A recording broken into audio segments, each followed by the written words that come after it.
a todos los que nos acompañan hoy en línea. Hay gente conectada de diferentes procedencias, estudiantes, profesores, asesores que han trabajado en el sector público, bueno, de todo ahí. Está muy variado, Pablo, el público hoy.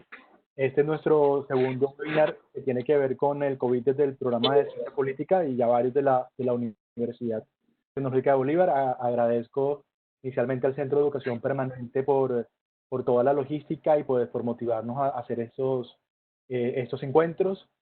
Pablo, a ti por proponer el tema y por aceptar esta invitación.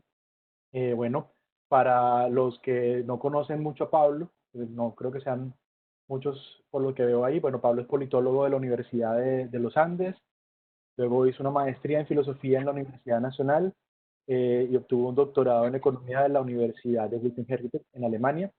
Ha sido asesor del gobierno nacional, de gobiernos departamentales, de gobiernos municipales, de diferentes organizaciones sociales, tanto del gobierno como de la sociedad civil, principalmente en temas que tienen que ver con la planeación estratégica, el diseño institucional, temas de política pública en tanto en análisis, formulación y evaluación. Se ha desempeñado como profesor de pregrado en las universidades nacionales Javeriana y también en Wittenberg. Ha desarrollado procesos de investigación básica, eh, sobre todo en temas de memoria colectiva, aprendizaje social, desarrollo, gobernanza, democracia deliberativa y construcción de paz. Actualmente es profesor en el programa de Ciencia Política de la Universidad Tecnológica de Bolívar. Allí da los cursos de Nueva Economía Política, la Cátedra de Paz, Teoría de la Democracia y el Desarrollo, y dirige el grupo de memoria histórica, también pues la Cátedra de Paz, como nos contaba, y es miembro del Espacio Regional de Construcción de Paz de Montes de María. Pablo, pues nosotros no somos expertos en COVID, pero Pablo es experto, digamos, o ha trabajado mucho este tema de percepción y realidad. Yo creo que ha sido una de sus grandes preocupaciones y de hecho, Pablo, me permites, estuve buscando y encontré una columna que escribiste en el 2013 que se llamaba justamente así, con percepción y realidad.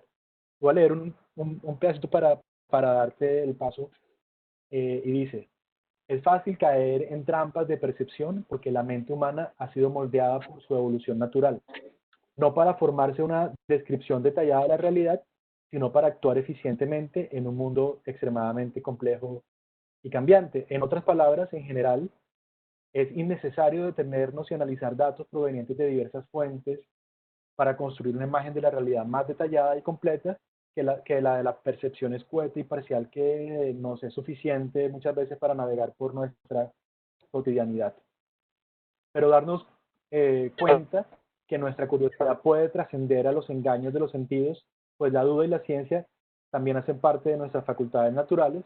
Reparamos en que el poder del conocimiento impone la responsabilidad de no sucumbir ante la manipulación propia o ajena de nuestras engañosas percepciones.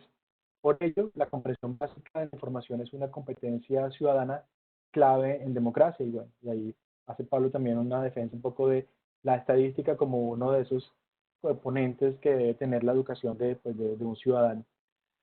Pablo, bueno, y en esta época de COVID, pues con mayor razón, digamos, este es un tema bastante importante. Entonces, lo que vamos a hacer y la metodología de trabajo es darte el tiempo aproximado de 30 minutos para que nos hagas la presentación y luego todos los participantes podrán hacer preguntas. Entonces les hago la siguiente recomendación. Resulta que aquí en Webex tenemos dos chats diferentes. Hay uno que se llama preguntas y respuestas, que puede estar en inglés o en español, depende de la versión como lo tengan. Eh, PIR o QIA, es en ese chat en el que vamos a hacer las preguntas. El otro chat es de comentarios, de saludos, pero ahí hay uno que es de preguntas.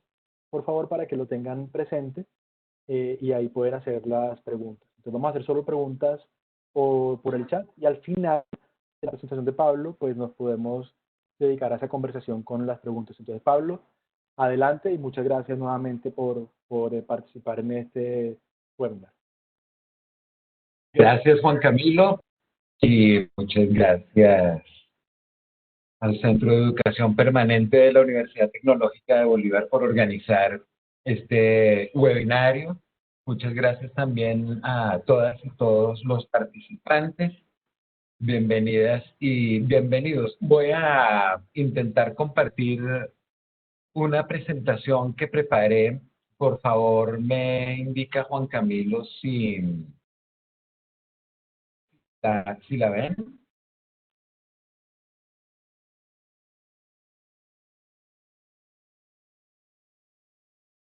Se ve muy bien, Pablo.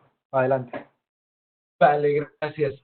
Entonces, bueno, esto no busca ser un análisis exhaustivo de toda la cantidad del mare magnum de información y de datos que ha emergido durante esta época de pandemia, sino simplemente a partir de algunas reflexiones muy básicas sobre la distinción entre percepción y realidad, hacer algunas recomendaciones generales para que cada quien busque y cada quien analice los datos según sus propios intereses. Y más que recomendaciones, sobre todo algunas reflexiones más desde esta perspectiva de reflexión filosófica y de teoría política y epistemológica respecto a cómo podemos usar el conocimiento, la información,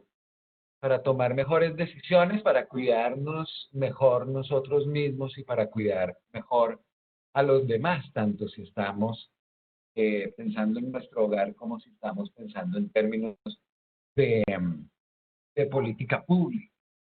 Entonces, dicho eso, yo quisiera iniciar con este, aforismo del templo de Delfos, muy famoso en la historia de la filosofía, porque finalmente, si bien de lo que aparentemente vamos a hablar hoy es de datos y de información, en realidad de lo que estamos hablando es de conocerse a uno mismo y sobre todo de cuáles son las limitaciones que uno tiene en cuanto a la capacidad de acercarse a la realidad, de conocer la verdad y de pretender que uno tiene la última palabra sobre los temas, sobre el conocimiento. Más allá de eso, incluso uno podría decir, si esto me sirve para conocerme a mí mismo, también debe servirme para conocer a los demás y entender mejor, tener más empatía sobre por qué los demás actúan como actúan, en esa medida poder incluso diseñar mejor política. Entonces, en ese espíritu quisiera comenzar con la imagen clásica del pato conejo. Acá comenzamos nuestro trayecto por el mundo de la percepción, tan alejado de la realidad. Muchas veces pensamos que nuestra percepción, que nuestros sentidos son un canal directo hacia el mundo. Conectamos directamente con la realidad y vemos las cosas tal como son, pero en realidad nuestros sentidos, nuestra percepción ha sido diseñada por la evolución natural para filtrar toda la información que no sea necesaria para nuestra supervivencia. Y en esa medida cambia nuestra concepción sobre lo que la percepción que podemos llegar a tener o no de la realidad. ¿Qué es lo que estamos viendo? Nos engañan los sentidos porque ¿quién está viendo qué en esta imagen? ¿Un pato o un conejo? Esta es otra de esas imágenes interesantes que nos hacen cuestionarnos en ese espíritu de conocernos a nosotros mismos. Es una mujer joven que mira hacia atrás por encima de su hombro derecho, o es una anciana con un abrigo de piel y un sombrero con una gran nariz mirando hacia abajo. Acá vemos algunas figuras y les daría yo 15, 20 segundos para que comprueben que pese a que la percepción les dice que los dos círculos del centro de la figura A, los dos círculos negros de la figura B, o las dos rayas horizontales de la figura C son diferentes en longitud, en área, en el caso de los círculos, se van a dar cuenta que no lo son y que vemos que son distintos porque nuestra percepción está prediseñada para ver la realidad de esa forma. En otras palabras, nuestra percepción no es pasiva, nuestra percepción es activa y nuestro cerebro está diseñado por la evolución para completar las cosas que vemos, dándoles la coherencia que necesitan. Acá también pueden hacer ustedes mismos la prueba, pueden tomar cualquier hoja de papel, un libro, una regla y ver que si bien pareciera la percepción fuera que vemos una serie de líneas torcidas, de alguna manera puestas en diagonal, van a comprobar, y lo estoy haciendo yo en este momento porque nunca dejo de divertirme con esta imagen, en realidad son todas paralelas. Acá pueden ustedes tenerse unos segundos tratando infructuosamente, me imagino, de entender qué puntos son negros y qué puntos son blancos. Acá de nuevo, nuestro cerebro está oscilando en un modo de tratar de completar según la coherencia que necesitamos una percepción que es incompleta desde su punto de vista.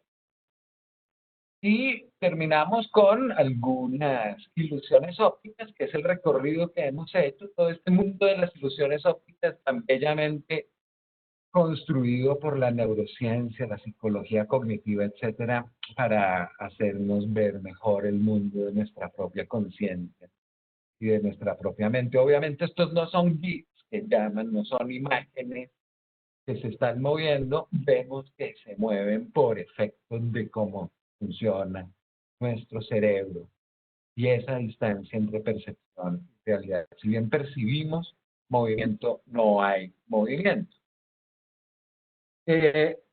Esta característica del ser humano ha sido muy bien aprovechada por los artistas, por el arte. De hecho, esta característica de la mente humana es una de las herramientas fundamentales que usa el arte para, por ejemplo, que veamos profundidad donde no la hay. Acá, obviamente, estamos en un plano bidimensional, pero gracias a la magia de artistas como, por ejemplo, de Hokusai con su famosa ola y al fondo el monte Fuji, hemos ver algo de profundidad en tercera dimensión, donde no la hay.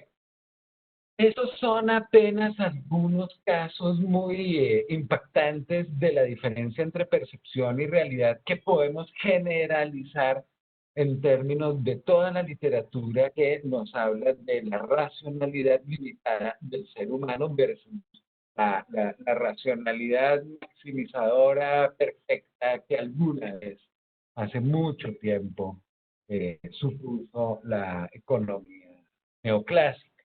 Daniel Kahneman, psicólogo, premio Nobel de Economía en 2002, desarrolló durante muchas décadas un programa de investigación en el sentido de hacernos ver que nuestra percepción de la realidad, nuestra racionalidad basada en percepciones, en juicios, etcétera, es bastante limitada. Y ahí surge toda esa área de investigación de las heurísticas y de los sesgos en los juicios y las decisiones. Hay toda una clasificación, yo les recomiendo muchísimo ese libro de Daniel Kahneman que ven ahí a la derecha, Pensar rápido, pensar despacio. Es una gran reelaboración del discurso de su conferencia de aceptación del premio Nobel, donde pone a disposición nuestra toda esta clasificación de sesgos, heurísticas, supremamente compleja e interesante. Acá resalto en el color del mes, que es el púrpura de las mujeres, del movimiento feminista, de esa lucha que es la lucha más importante del último siglo y medio, y sobre la cual todavía queda mucho camino por recorrer con el liderazgo de mujeres muy valientes. Ahí entonces pongo algo de lo que en general sufrimos, sobre todo los hombres, por si se están preguntando por qué afecta tanto el COVID-19 a los machos. Uno de esos sesgos, una de esas limitaciones de racionalidad clásica, el exceso de confianza. No, eso no me va a pasar a mí, no, yo soy un berraco, no, yo puedo andar sin agarrar el manubrio, etcétera, y ya sabemos las consecuencias. Esta imagen ni traten de verla, es simplemente la clasificación completa de todos esos sesgos y todas esas heurísticas, todos esos sesgos cognitivos que ha estudiado la ciencia cognitiva durante las últimas décadas, y la pongo ahí simplemente para que vean que es bien complejo el tema y que conocerse a uno mismo, conocerse a sí mismo, es mucho más difícil de lo que el espejismo de la mera introspección podría sugerir. Sobre esto hemos hecho algunos ejercicios preliminares aplicados a la política pública en Cartagena, tratando de ver la diferencia entre percepción y realidad. Acá, por ejemplo, vemos la percepción de seguridad de la gente según Cartagena, cómo vamos entre el 2006 y el 2007. Vemos en el 2017, perdón, una percepción de seguridad rondando el 45%, en el barrio del 36%, pero cuando uno le pregunta, ¿usted ha sido víctima de delitos en el último año? No cuál es su percepción, sino sobre la realidad de su, como se dice en el argot técnico, victimización. Vemos que es mucho menor, la mitad casi, que la percepción de inseguridad. Las buenas personas de Cartagena, como vamos, me regalaron esta gráfica en la que se aprecia claramente esa diferencia entre la línea azul, la victimización, y la percepción de inseguridad, gris en el barrio, anaranjada en la ciudad. Más o menos sobre eso es lo que versa la columna aquella que Juan Camilo leyó un fragmento.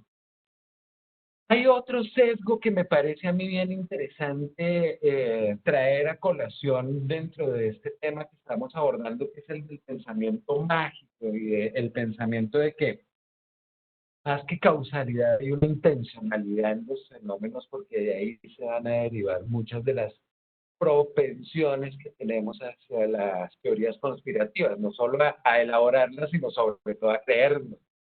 Esto es un fragmentico de la última encuesta de cifras y conceptos sobre ansiedad y depresión durante el confinamiento, y vemos que la mayor parte de las personas tiene una concepción derivada del pensamiento mágico sobre seres sobrenaturales o intencional, como que la naturaleza está tomando un ajuste de cuentas. Apenas la cuarta parte, el 26% de las personas tienen una concepción naturalista de acontecimientos como el de una pandemia.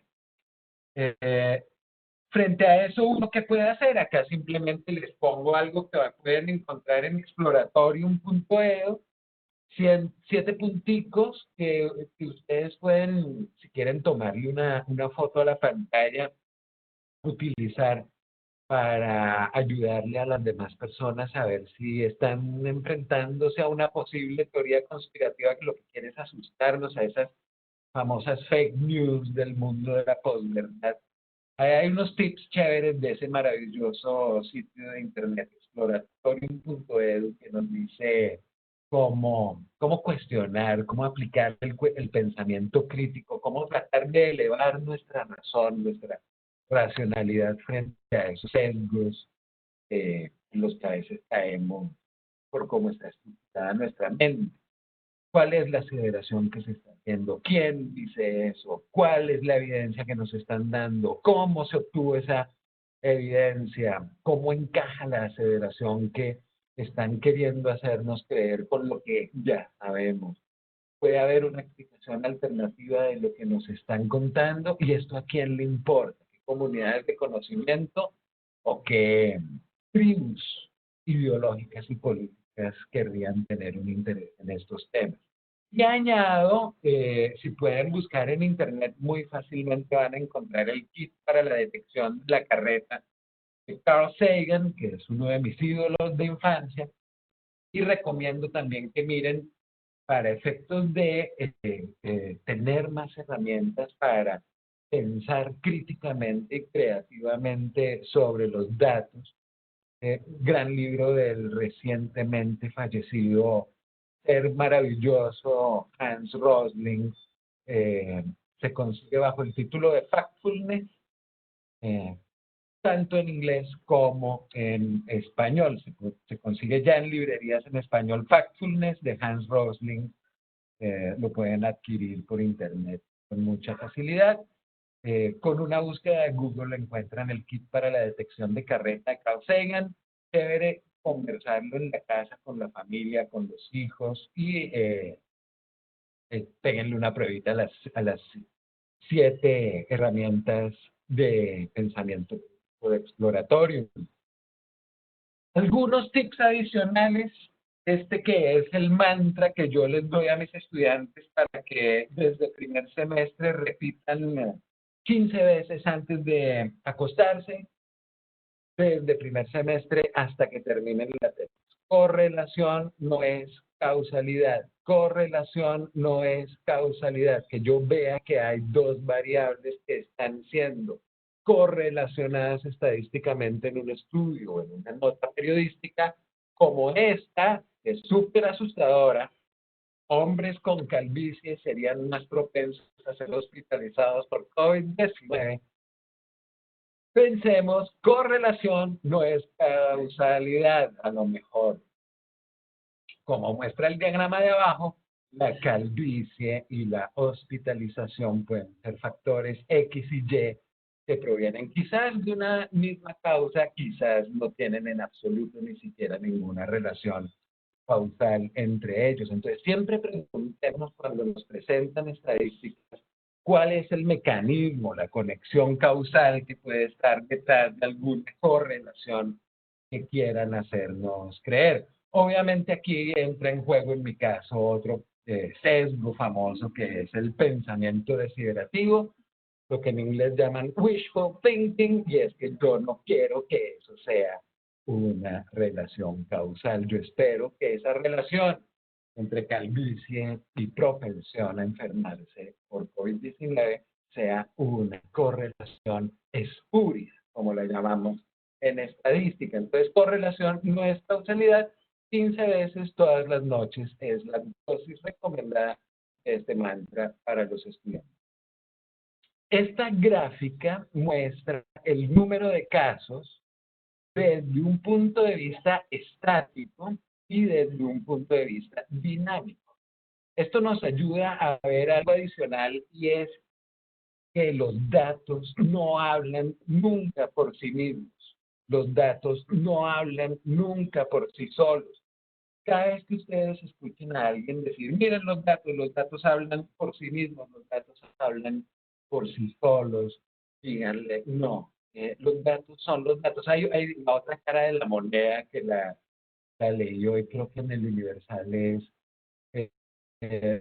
los nunca mienten. Pues por supuesto que los datos nunca mienten, porque estaríamos incurriendo en esa falacia que acabamos mencionar, que es la del pensamiento mágico, de la atribución de intencionalidad a entes no psicológicos, como los números, los datos.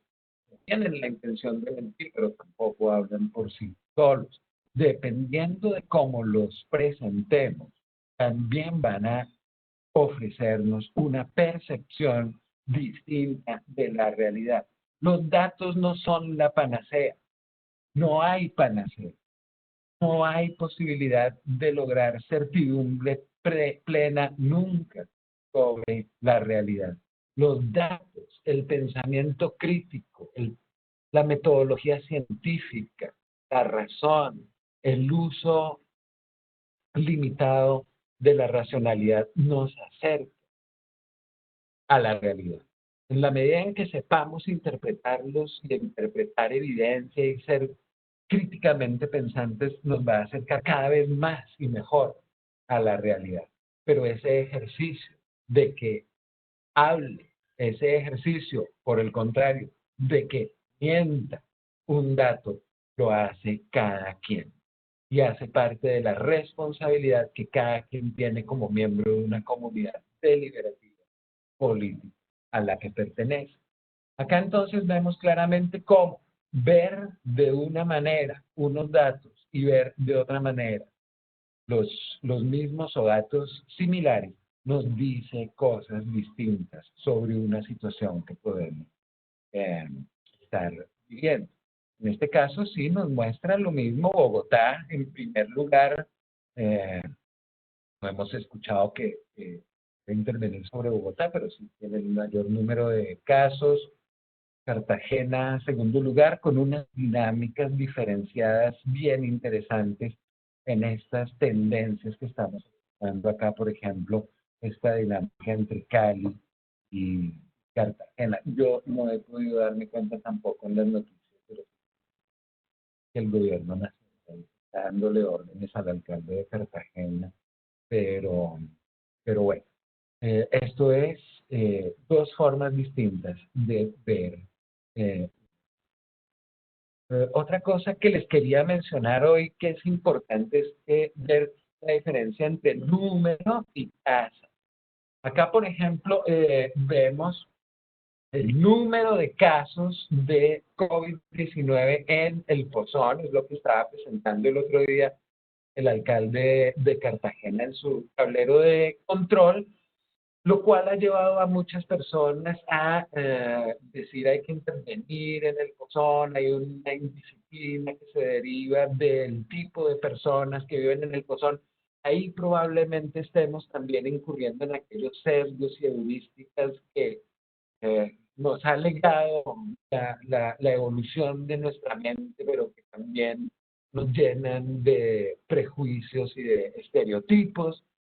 Y vemos en la tasa más que el número de casos, en este caso incidencia por cada 10.000 habitantes, vamos a ver que en términos de número de casos, la situación entre el Pozón y Boca Grande pareciera ser bastante distinta, como lo muestra aquí el tablero de control del alcalde, en términos del número de casos por cada 10.000 habitantes. Es decir, teniendo en cuenta el volumen de población en cada barrio, el per cápita, como dicen algunos, nos damos cuenta que puede haber una mayor incidencia de la pandemia en Boca Grande que en el Pozón. Todos temas para la reflexión ahí, en la medida en que puedan tomarle fotos a la pantalla, hay unos enlaces interesantes para conseguir estas cifras. Por supuesto, las voy a poner más tarde en mis redes sociales. Quería simplemente terminar, digamos, este aspecto de tips sobre cómo leer datos, mostrándoles ahora no solamente tasa, más allá del número de casos, sino además la tasa en escala logarítmica. Si se dan cuenta aquí, contrario a la anterior gráfica de Camilo Rey, de la Universidad de Cartagena, que es número de casos en el eje vertical, aquí vamos a ver el número de casos por millón en escala logarítmica. ¿Qué quiere decir? Que no vamos de 1 a 2, a 3, a 4, a 5, a 6, etcétera, sino que vamos multiplicando por 2 el número de casos por millón de habitantes. Es decir, este salto y este salto y este salto, lo que nos van diciendo es cada cuánto, en términos de semanas, se van duplicando los casos. Y esto nos muestra cuál es la aceleración o la desaceleración, que es uno de los factores más importantes para evaluar el aplanamiento de la curva tan famoso que se requiere para preparar el sistema hospitalario y toda la coordinación requerida de política pública para enfrentar la cantidad de casos que van a sobrevenir. Aplanar la curva no es disminuir los casos, es postergar la incidencia del número de casos esperados. Entonces, la escala logarítmica, cuando la vean, es una buena indicación en ese sentido. Otro tip interesante, ya más allá de los datos, es el concepto de muestras representativas de una población. Recordemos siempre, el tamaño importa, el tamaño de la muestra importa, pero no es solo el tamaño lo que importa. Importa también que la muestra recoja demográficamente las mismas características de la población demográficamente que la población total. Por ejemplo, ahí tenemos la ficha técnica de Cartagena. ¿Cómo vamos? Vemos que tiene 1.121 encuestas.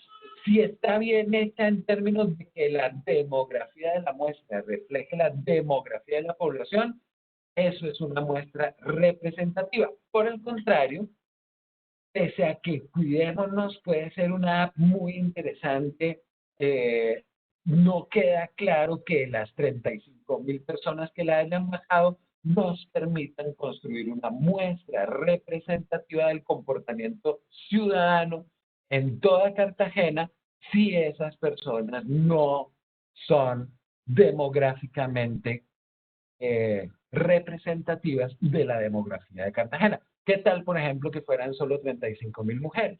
¿Qué tal, por ejemplo, que fueran solo 35.000 personas blancas? Etcétera, etcétera. Entonces, hay que ver muy bien en esas aplicaciones que están surgiendo cómo se pueden construir muestras representativas de la población para tomar las decisiones que haya que tomar dependiendo de los usos que se vaya a hacer de ellas.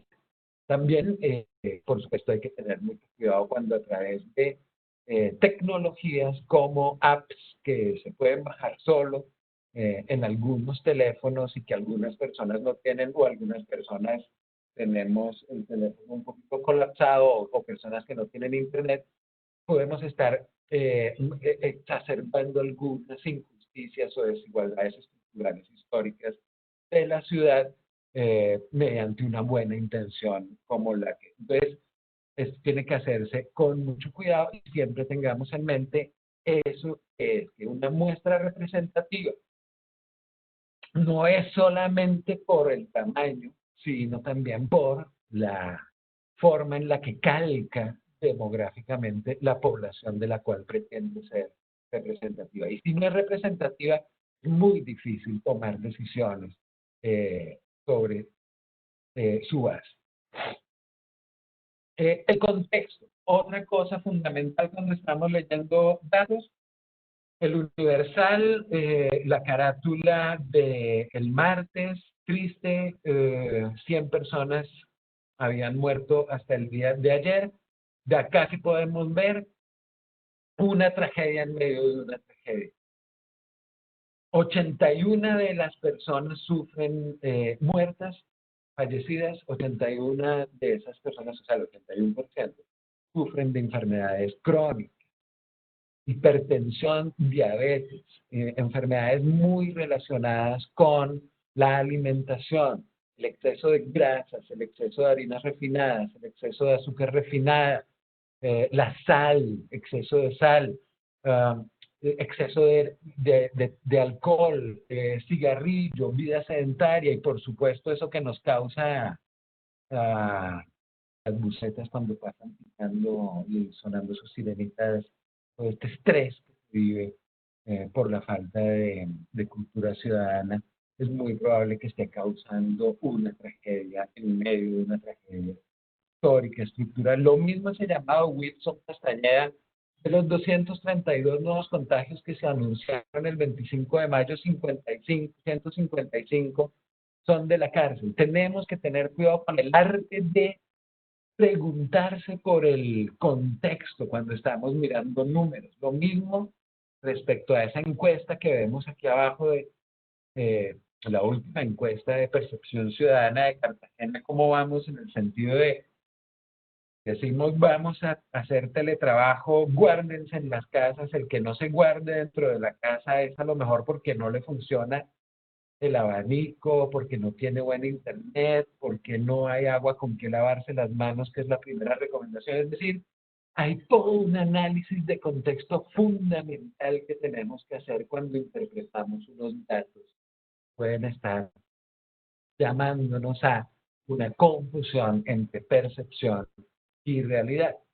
En ese mismo sentido del contexto, qué importantes son las comparaciones. Por ejemplo, se dice o ayer en el Universal y en el Tiempo y en todos lados, 720 riñas en Cartagena, 600 fiestas clandestinas, un video que nos pone esto dentro de nuestro sesgo de disponibilidad, en el frente de nuestra mente, y no nos preguntamos, ¿esos son muchas riñas para un puente festivo en Cartagena o es muy por debajo de lo normal? Yo no he podido encontrar la cifra, la única cifra que medio encontré fue el día último de celebración del Día del Padre del año pasado, que creo que fue un domingo y hubo como 400 o 300 y pico de riñas en un solo día.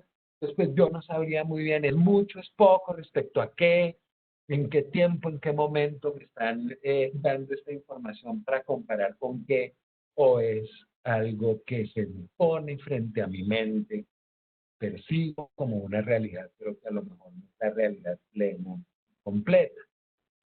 Y sobre esa base, entonces, pues llamar la atención sobre las decisiones que se están tomando con el uso, tal vez un poco ya tendiendo a ser un poco en el espectro de lo autoritario, de lo represivo, de la fuerza pública, aumentando el estrés, pensando que a la gente hay que asustarla para que funcione, porque o niños y lo que hacen es pendejear y hay que hacer medidas más estrictas, etcétera.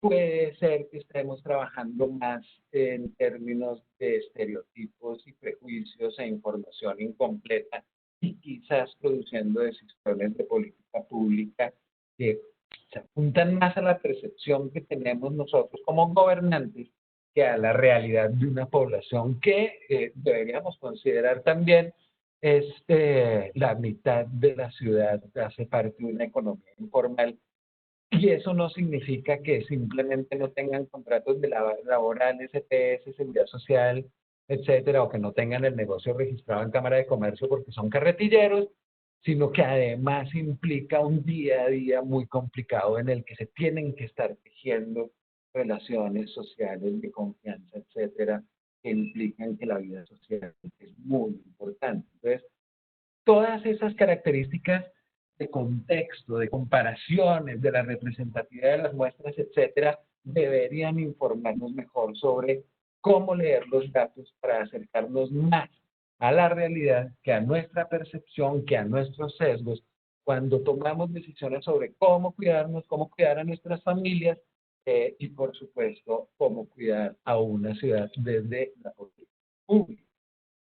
En alguna columna que escribí al respecto, señalaba que es fundamental confiar, construir confianza, porque para ello, en esta suerte de dilema de los prisioneros, de dilema de los confinados, en el que estamos viviendo, se requiere también construir confiabilidad desde el gobierno, desde el sector público, desde las organizaciones, porque la confianza y la confiabilidad son caras de la misma moneda.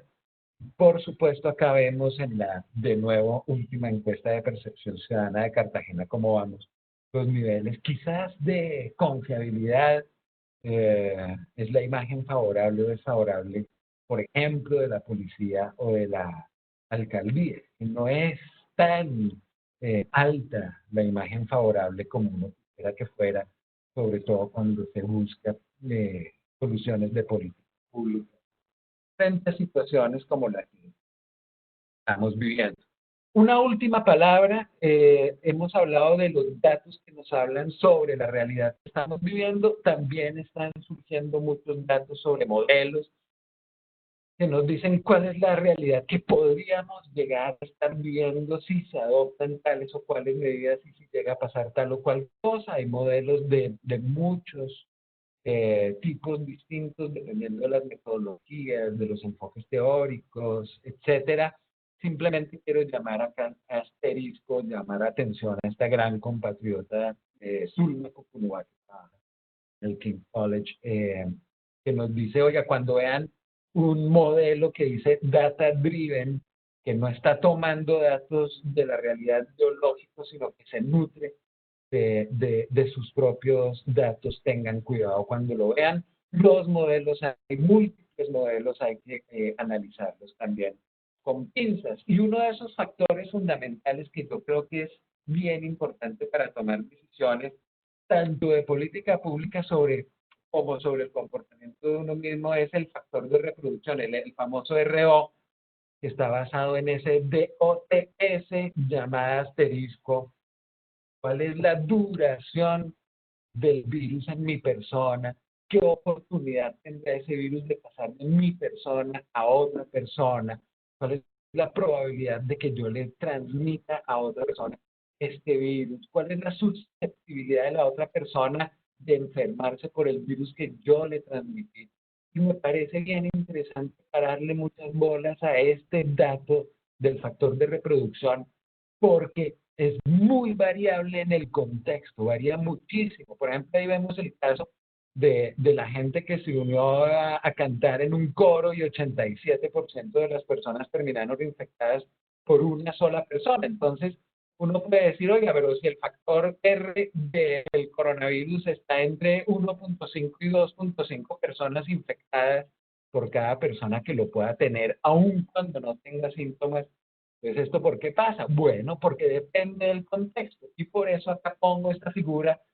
Pensemos en duración, oportunidad, transmisibilidad, susceptibilidad, en el riesgo que si nosotros no sabemos que tenemos el virus, podemos contagiar a los demás en distintos contextos de actuación de la vida cotidiana. Cuando vayamos abriendo las compuertas del confinamiento, tratemos de quedarnos en casa, tratemos de estar al aire libre, más que en espacios cerrados, más que en espacios con muchas personas. Eso puede ser una buena manera de pensar datos que nos sirven para acercar nuestra percepción a la realidad y tratar de hacer eso que es lo que más deberíamos estar pensando en hacer en estos momentos, que es cuidar a los demás. Muchas gracias por escucharme y cuidémonos mucho. Quedo atento entonces a preguntas y comentarios. Gracias. Perfecto, Pablo. Entonces, aquí ya tenemos dos preguntas.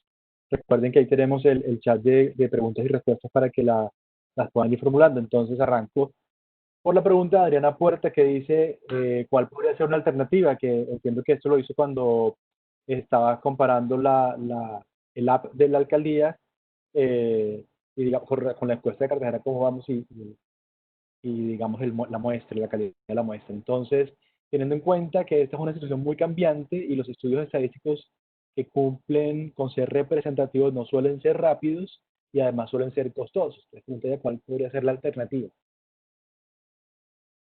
¿Respondo, Yune? Pues si quieres hago la siguiente. La siguiente es de Orlando Higuera. Dice, 2.081 sancionados por la Policía de Tránsito este puente festivo por incumplir la cuarentena. 800 reportes de fiestas en Cali, se intervinieron 250 y se impusieron 450 comparendos en el tiempo. Más que pregunta, es como un dato que pone Orlando. Adelante mientras alguien más se va animando a preguntar. Bien, no, clave todos esos datos que está recopilando Orlando. Ojalá pudiéramos recopilar más datos para saber si la percepción que estamos teniendo sobre la realidad de Cartagena se ajusta a las medidas que se están ordenando sobre la ciudad desde el nivel central de gobierno, o si se ajustan a la percepción que tiene sobre la gente de ciertos barrios el alcalde de la ciudad, etcétera. Entonces, muy bien, chévere seguir buscando datos, y eso me lleva, pues, obviamente, a la respuesta para Adriana, que además le debo una tarea que no le he hecho. La alternativa sí es es esa. Pienso yo que si estuviera en mis manos, yo invertiría muchos recursos en obtener información estadísticamente representativa de manera rápida, aprovechando además que hay tanta gente que necesita un ingreso y comunicar cosas puede ser algo que se facilite cuando uno hace operativos de campo bien diseñados para recoger información también. El operativo de campo para recoger información sirve para comunicar información de una manera más amable que simplemente a través de un camión de perifoneo o de unas redes sociales a las que no todo el mundo tiene acceso. Entonces, sí es caro y es dispendioso, pero en todo caso se puede hacer un operativo relativamente eficiente y efectivo en términos de recursos y de resultados.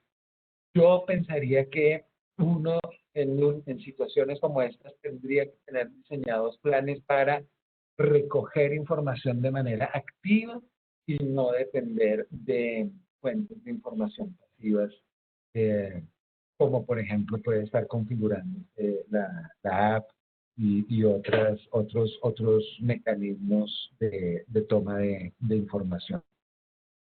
Ok, Pablo. Bueno, Luis López nos pregunta, gracias por la presentación, ¿podría hablarnos un poco sobre la relación cuarentena y economía? ¿Por cuánto tiempo cree que es necesario el aislamiento?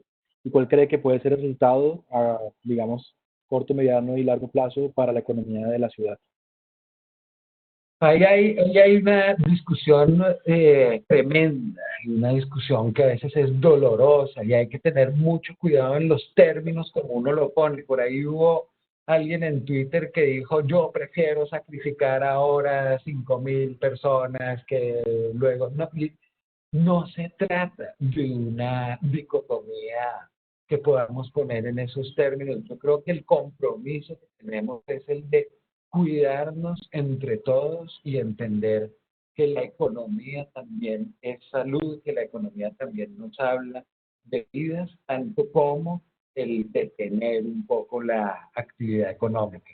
Ahí tenemos datos interesantes como por ejemplo las ciudades que durante la pandemia de fiebre española en 1919 en Estados Unidos adoptaron las medidas de confinamiento y de aislamiento y de pedagogía y de uso de máscaras, etcétera, más fuertes, tuvieron una recuperación económica mucho más robusta y rápida que otras ciudades que decidieron no adoptar esas medidas por temor a los efectos de la desaceleración económica. La economía es un sistema complejo que tenemos que entender más que como una máquina, como un organismo. Y por lo tanto también tenemos que ver cómo hacemos para cuidarla, adaptarla, etcétera. Pero si hay algo que sabemos de la economía, es que la economía como mejor funciona es no mediante autoritarismo y decisiones centralizadas de tipo estalinista o fascista o autoritario, sino dándole a la gente las herramientas para que puedan tomar las mejores decisiones con base en su información de tiempo y lugar. Ese es el espíritu de la economía de mercado, tal como lo leyó Hayek cuando hablaba de la emergencia de ese orden profundo que surge de la confianza que le damos a las personas para que tomen sus propias decisiones con autonomía y con confiabilidad también. Yo en ese sentido pienso que uno sí puede hacer mucho mejor inversión de recursos. Por ejemplo, toda la plata que se pierde en los intermediarios y en la intermediación de entregar mercados, uno debería estar pensando en entregar efectivo para que la gente pueda tomar sus propias decisiones sobre cómo invertirlo en función del bienestar de sus familias, etcétera, etcétera. Pero simplemente yo diría en ese sentido, ojo con la falsa dicotomía entre vida y economía. Son ámbitos que colindan muy estrechamente y hay que tener cuidado sobre todas esas dimensiones de la vida social. Perfecto. Bueno, Pablo, vamos a permitir de pronto dos intervenciones que puedan hacer en audio. Antes de eso, bueno, la primera se la daríamos al profe Haroldo Calvo para que se vaya preparando. Tengo una pregunta de Jadis Espinosa y luego le damos la palabra al profesor Haroldo. Jedis, Jedis dice así, mira, ¿cuál sería el instrumento? Se me fue. ¿Cuál sería el instrumento para acercarnos a la realidad y razones de por qué los cartageneros salen a la calle y respetando la cuarentena, cómo dividir los factores salida por trabajo informal e indisciplina social? Esa es la información que deberíamos estar tratando de obtener, no solamente decir, miren esta extracción de datos que hice de la app sin que nos estén diciendo cuál es la representatividad estadística de esos datos, miren cómo la gente del Pozón sale después de las 4 de la tarde, qué cantidad de indisciplina, porque son de tal o tal tipo de persona en las que clasifican a las personas deberíamos estar buscando activamente esa información, deberíamos estar preguntándole a la gente qué necesita. Antes de tomar medidas tan drásticas como cerrar el mercado, deberíamos estar preguntándole a la gente qué alternativas tiene, qué decisiones podría tomar, qué tipo de instrumentos podemos ofrecerle desde el sector público, desde la institucionalidad, desde la sociedad civil organizada, para que puedan tomar las medidas. Nadie, o sea, obviamente hay una gran cantidad de indisciplina aquí y en Cafarnaúm. Es normal en Homo sapiens, precisamente por esos sesgos y esa irracionalidad y esa racionalidad limitada, pero no podemos asumir que la gente está incumpliendo con unas medidas restrictivas en el contexto en el cual vivimos, simplemente porque tiene ganas de pendejear, o como dice el alcalde. Deberíamos estar buscando activamente información que nos ayudara a tener ese diagnóstico que Jedis dice con toda razón deberíamos tratar de construir. Ok, perfecto. Entonces vamos a proceder, si nos ayuda Alex del CEP, para activar el micrófono a Haroldo para su pregunta, y luego seguimos con dos más que tenemos ya en el chat.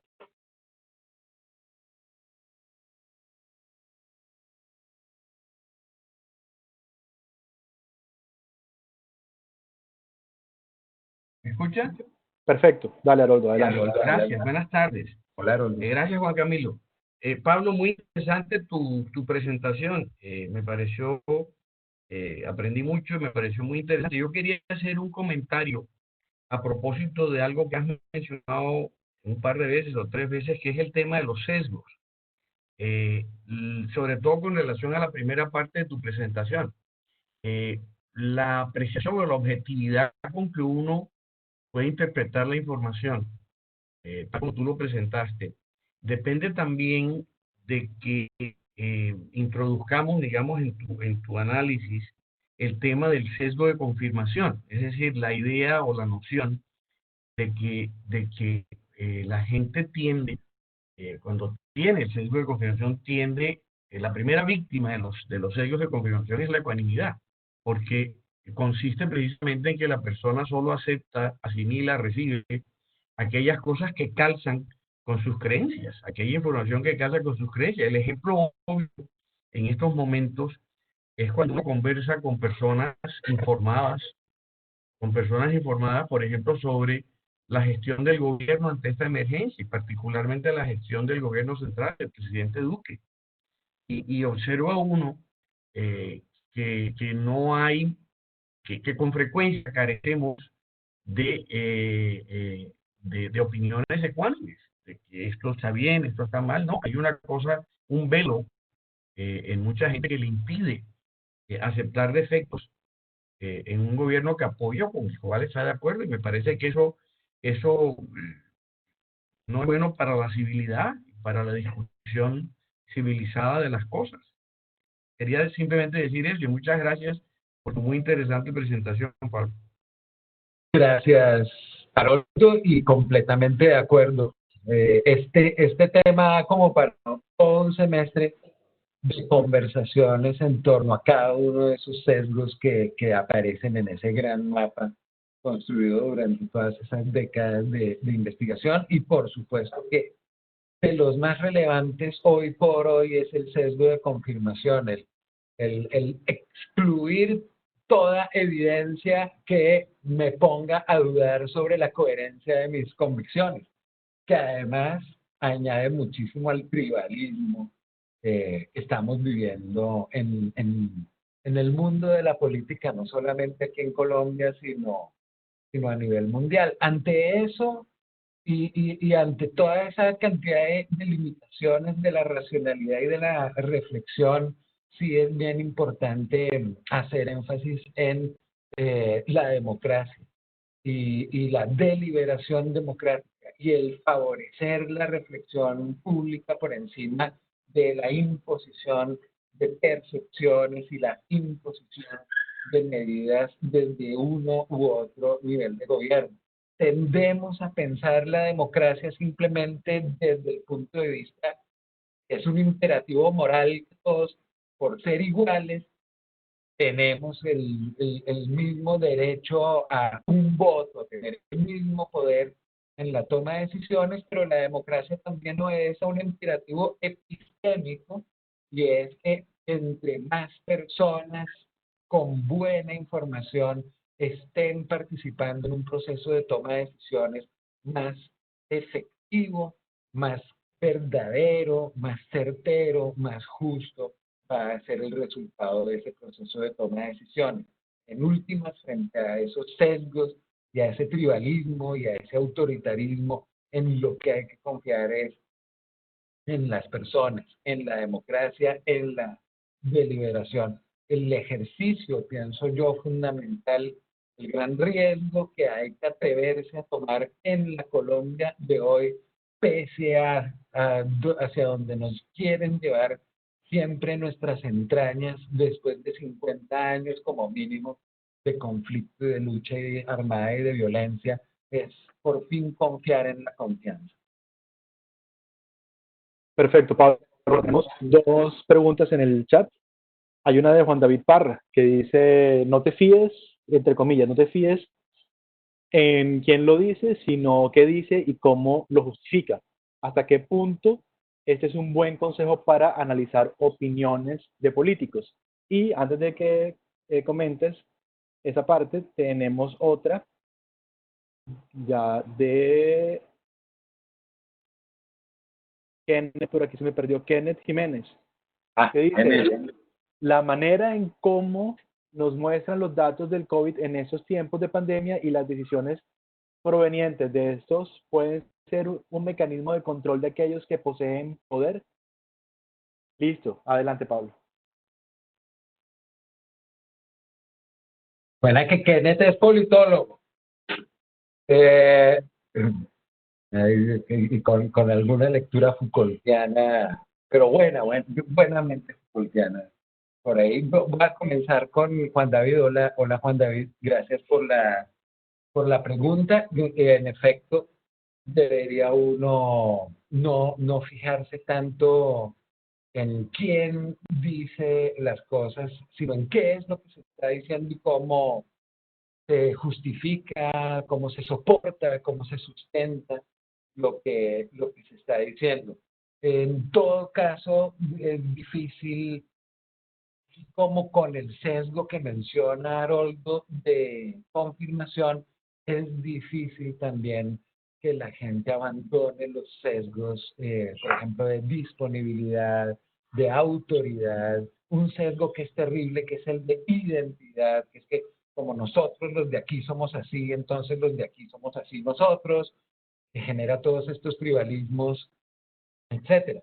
Entonces, en ese sentido, yo sí pienso que lo fundamental es elevar el nivel de la deliberación pública, lograr que los medios de comunicación no solamente estén repitiendo y dándole una cantidad de espacio al aire exacerbada solamente a las figuras de autoridad y solamente a las figuras de autoridad que tienen el poder en este momento, sino que hay un espacio, como diría Haroldo, de ecuanimidad para que haya distintas autoridades de distintos ámbitos de autoridad participando en una deliberación pública que incluyera no solamente las percepciones y las órdenes de los políticos de todo nivel de gobierno, sino también las apreciaciones de los vendedores, los comerciantes, los empresarios, los trabajadores. Qué chévere, por ejemplo, haber visto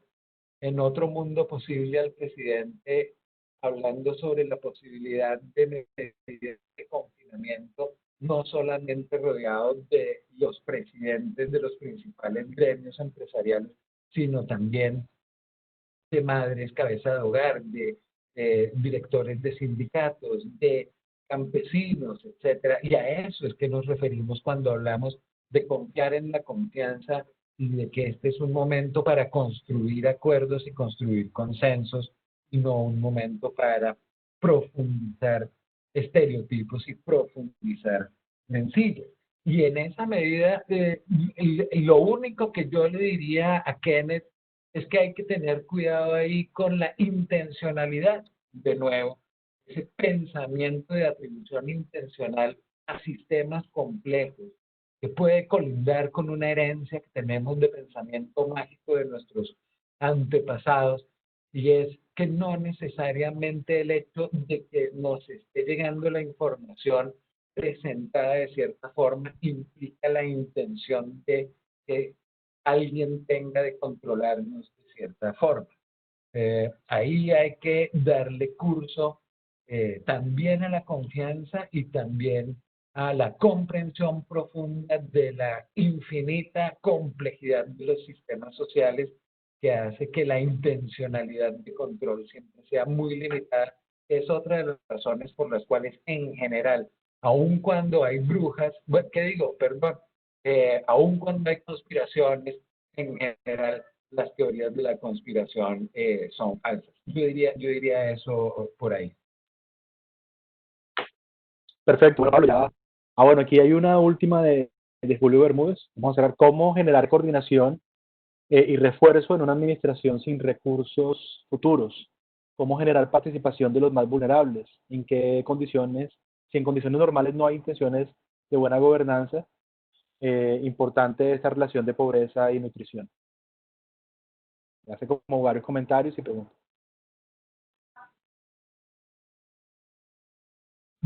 Voy a comenzar por el punto final y volver al asunto de que esto es una tragedia en medio de una tragedia. Este no es el momento de buscar culpabilidades, pero yo sí creo que lo que señala Julio es importantísimo en términos de eso que decíamos que es el arte de la lectura del contexto para poder comprender en profundidad las cifras, los datos y que nos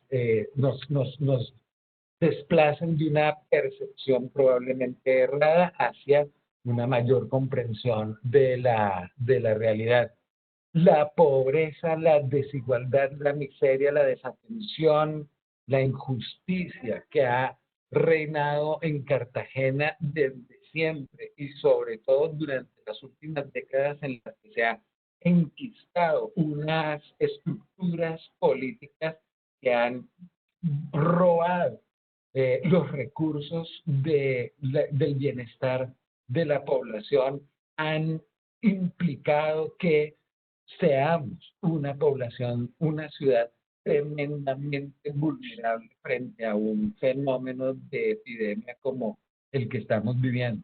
Tal vez la lectura de Julio en términos de la relación entre pobreza, nutrición, por supuesto, fallas graves en micronutrientes y prevalencia de enfermedades crónicas tiene mucho que ver con los niveles de mortalidad, con los niveles de letalidad, con los niveles de comorbilidad y de susceptibilidad a la epidemia que vivimos en Cartagena, que deberían, como sugiere la pregunta de Julio, leerse de una manera distinta por parte de los tomadores de política pública. Tal vez si atendiéramos a eso y recogiéramos mejor información y diéramos mejor información reconociendo que los demás son como nosotros, es decir, también tienen una brecha muy tremenda entre percepción y realidad. Deberíamos estar dando información más clara, más empática, puede cuidarse mejor. tal vez sea un momento no para militarizar las calles, asumiendo que la gente lo que está es pendejeando, tal vez sea un momento para garantizar fluido de energía eléctrica, agua, jabón y un ingreso a una población históricamente muy vulnerable. Bueno, Pablo, muchas gracias. Muchas gracias a todos los participantes, estudiantes, profesores, amigos, muchos en otras ciudades. Bueno, Pablo, no sé si quieres unas palabras para despedirte. No, simplemente darle las gracias a usted por la moderación, gracias al Centro de Educación Permanente de la UTB por estos eventos que son tan interesantes y tan necesarios, tan pertinentes, abrirle espacio a la academia para hacer algunas reflexiones que puedan nutrir la deliberación de la ciudadanía. Y por supuesto, muchísimas gracias a todas las personas que estuvieron hoy con nosotros y que participaron. Gracias. Bueno, hasta luego, Pablo. Muchas gracias. Hasta luego a todos. Chao. Gracias.